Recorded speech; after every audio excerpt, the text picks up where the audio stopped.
So as for today, what I'd like to do is briefly go over the rubric so you know what I'm going to be thinking about when I'm assessing your paper. And also we'll take a look at another model body paragraph. This one is not written by me, but actually submitted by a student last year. So you can have a sense of what's going through my head as I'm grading an assignment like this. Okay, so first we'll look at the rubric.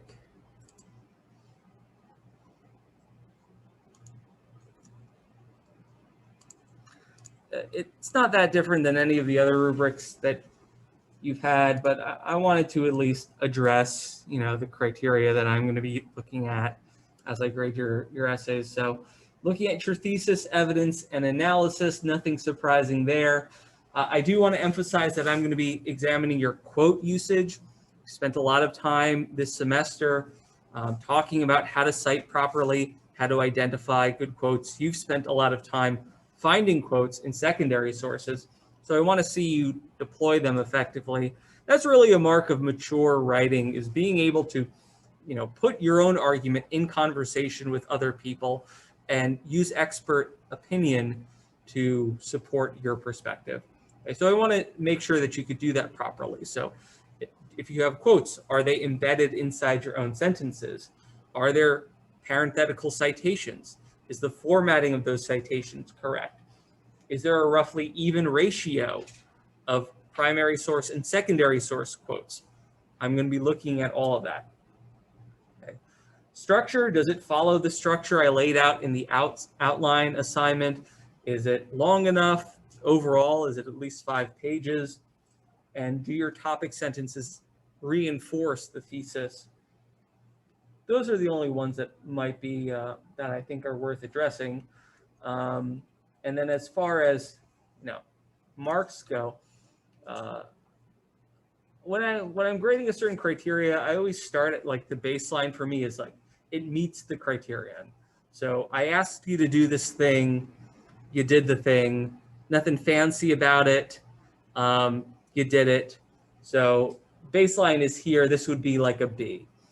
Okay. If you did the thing, wrote a thesis, but you clearly are comfortable with it, you phrased it well, there's some idea there's a little bit of supporting reasoning, that would be proficient.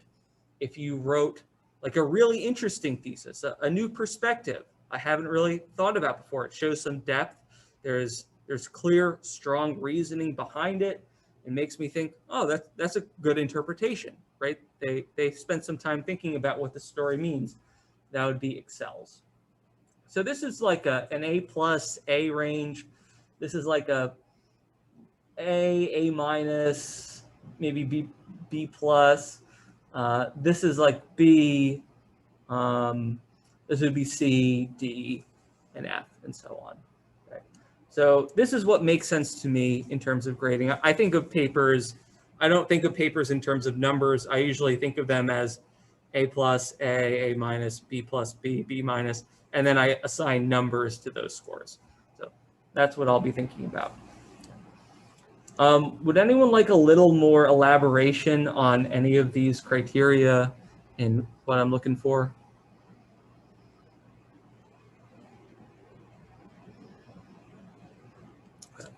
Yeah, I mean, there's nothing too surprising here, but this will be on Canvas. If you do have questions, of course, you can always email me. So keeping that in mind, we could try to apply those criteria to a sample.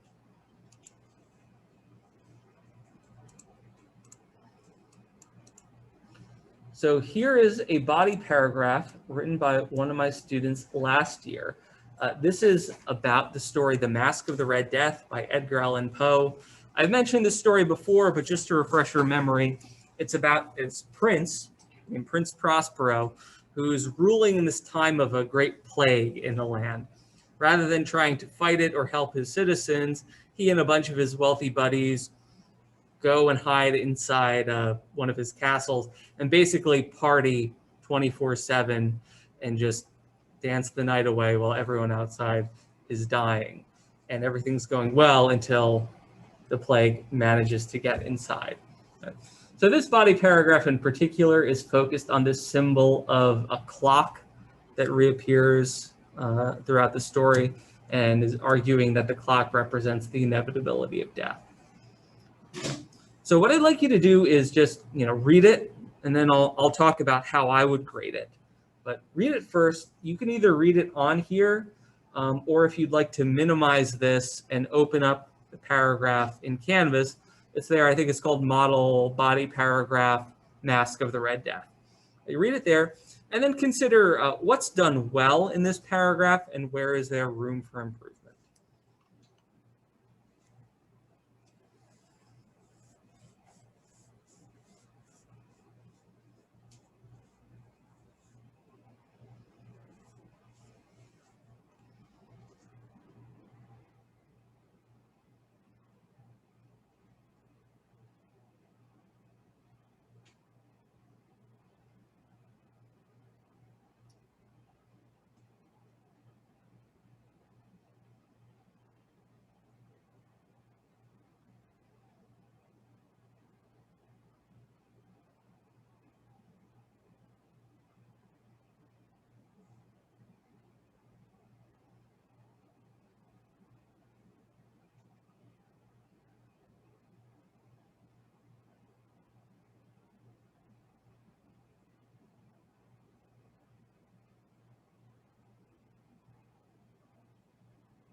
Okay, so if you are finished reading it, you can raise your hand or put in the chat something that you think this student author does well.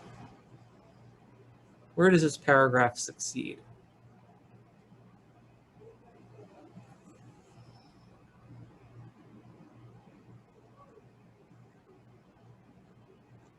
Go ahead, Deja. You get what, at least the general idea of what they're trying to say. The way they went about it is a little iffy. I have my own qualms about that, but we're saying what's good. You can understand what point they're coming to. Good, right? And the point is, of course, about this clock representing the inevitability of death. That's something I do like about this, that they organize this paragraph around one particular symbol and then went in depth about that symbol. That's better than, say, explaining the plot and then as you go mentioning some pieces of analysis. So as far as structure goes, I think this is solid. This is something you guys should think about in your paper. How are you going to organize your body paragraphs? Well, focus on a symbol, right? Focus on the setting. Focus on one particular character. Focus on a motif that's appearing. Just don't focus on plot, because it's going to be too easy for you to just end up spitting back details without actually saying anything. So when possible, try to focus your paragraphs on some literary device. That I thought was done well. Let me see what people are saying in the chat.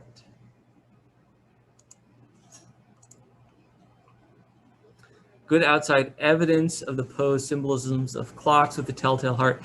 Yeah, I agree with that. I thought that was kind of cool that they mentioned the telltale heart. And it wasn't even like, oh, Edgar Allan Poe writes about death in other stories. It was like a really specific reference that the old man had a watch, and then it's a timepiece, here's another timepiece. So that was kind of cool. I like that parallel and that intertextuality. Looking at these stories talking to each other. I don't know if I would put that reference here. It kind of broke up the flow of the argument to me. I might have put this at the very beginning of the paragraph, say, the ebony clock represents the inevitability of death. This is the kind of thing that Poe has done before, for example, in The Telltale Heart. That would have, I think, worked better. This would have worked better also in the context section, if you're talking about Poe's other works. So good idea. I don't know if I would put it here, though. All right, and then there was another point. I think how the paragraph goes into a lot of detail and focus about the inevitability of death while drawing from multiple sources to strengthen the overall argument. Yeah, absolutely. This is another strength, is the number of quotes. So we have 2 quotes from secondary sources, 2 quotes from the primary source, which is good. You have that even ratio, multiple quotes. I think that's a strength, using a lot of evidence here. Now, where do you see room for improvement on this? Okay, Deja, what didn't you like? I didn't like the way the quotes were embedded. Yeah. Only because I feel like it was the same thing as the Telltale Heart description. It kind of broke it up, and I feel as though it's a really, really good argument, and it is such a deep and intuitive way of looking at it. But because of how the quotes are embedded in the paragraph, it kind of makes it surface level almost. Okay. That makes sense. It kind of does. And I agree that there is a more graceful way to embed these quotes. If you guys on Zoom couldn't hear, Deja was basically saying the author makes some good points, but the way the quotes are embedded, the way they're woven inside, seems to break the flow of your reading, and they don't quite fit in.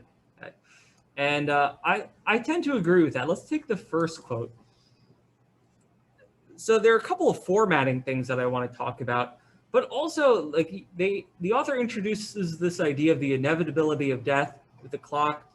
It seems like if you're going to do that, then the first quote should be a quote from the story about the clock that says, the clock represents death. Here's a quote from the story. It's about the clock and how it represents death. But instead, it's first this quote from a scholar. It's not necessarily a bad thing, but in this highlighted section, what problems do you see in how the quote is embedded and formatted?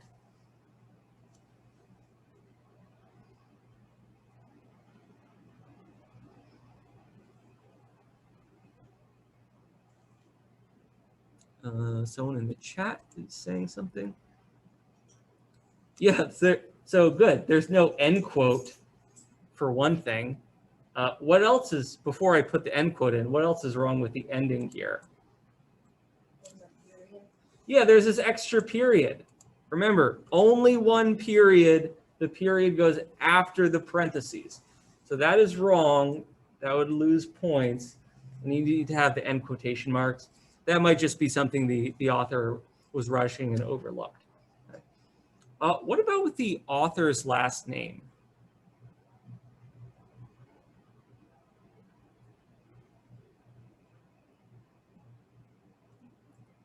Is it necessary to have it here? No, it's not, because you already mentioned the scholar's name, right? So this is just something to be aware of. This is redundant here. It's extra information. If you'd like to, in the introductory phrase, you could mention, the person you're quoting's name, as Sierzowski said. But if you do that, you don't need to say the name in the citation because we already know the name because he just told us in the same sentence. So, why repeat yourself? So that's not necessary. Now, probably this quote is from an online library database. They probably got it from like Gale, Literary Sources, or something like that. Let's say it was from a book, and it was from page 86. If that were the case, the correct way to format it would be to delete the last name and just have 86. Conversely, if it just began, let's say, one scholar says, then you would keep the last name, right? But because the last name is already there, that's not necessary. So, and there's no page number, so you would leave the page number out. So this would be the correct format, just end the sentence. Note that the period goes inside the quotation mark. The period always goes inside the quotation mark. This is like a trend, and I don't know like how this started, but over the past few years, I've noticed this, that students doing it, where students do that. Yeah. Let me just say, like, I think in 20 years, probably this will become acceptable and normal. But as for now, there is never a circumstance in which the period should come after the quotation mark. Like, this is a rare punctuation rule where I could say, like, in absolute terms, formally speaking, that never happens. It would always be inside like that. Just so you know, even if it's just in scare quotes, even if you're in casual writing. Okay. So there's that. What else can be improved?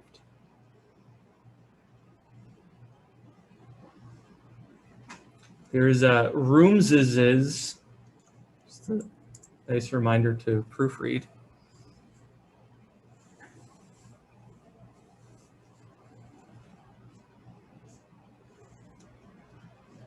There are a few like smaller picky issues that I could go through. Like I think that sentence probably isn't necessary. Here you have Poe 6/7. If you have a quote that's going that crosses pages, you'd use a hyphen and not a slash. Oh yeah, here's the last one I want to mention. What's wrong with this quote? It's not really the quote, but there's a formatting problem in this highlighted area.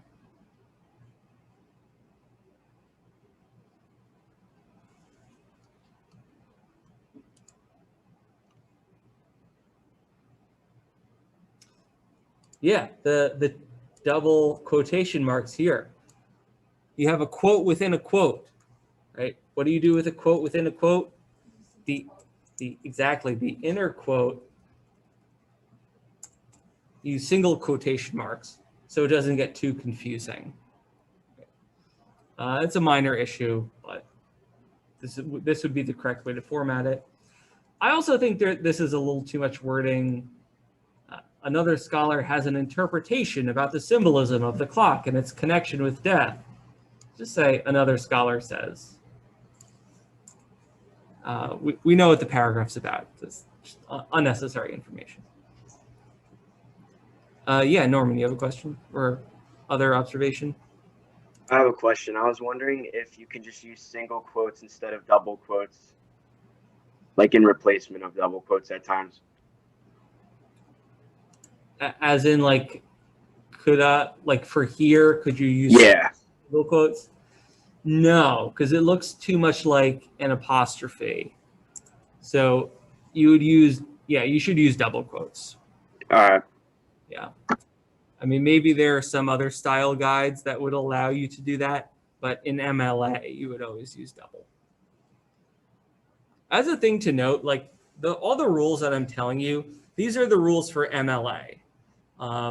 Other style guides, if you're using APA, if you're using Chicago, rules are going to be different. If you look at like the New York Times, let's say, they have their own in-house style guide rules that all their writers have to follow.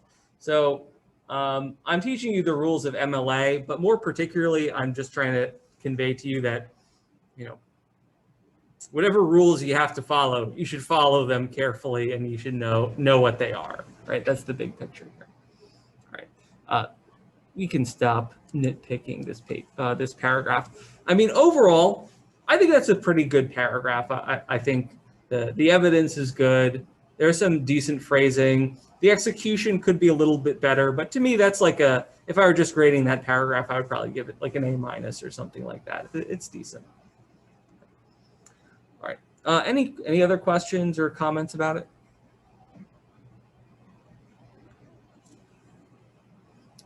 Okay. Well, I'll let you use the rest of this time to make progress on your own paragraphs. That paragraph's on Canvas if you want to take a look at it and use it as a model for your own writing.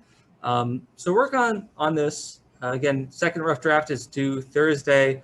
Message me if you have questions.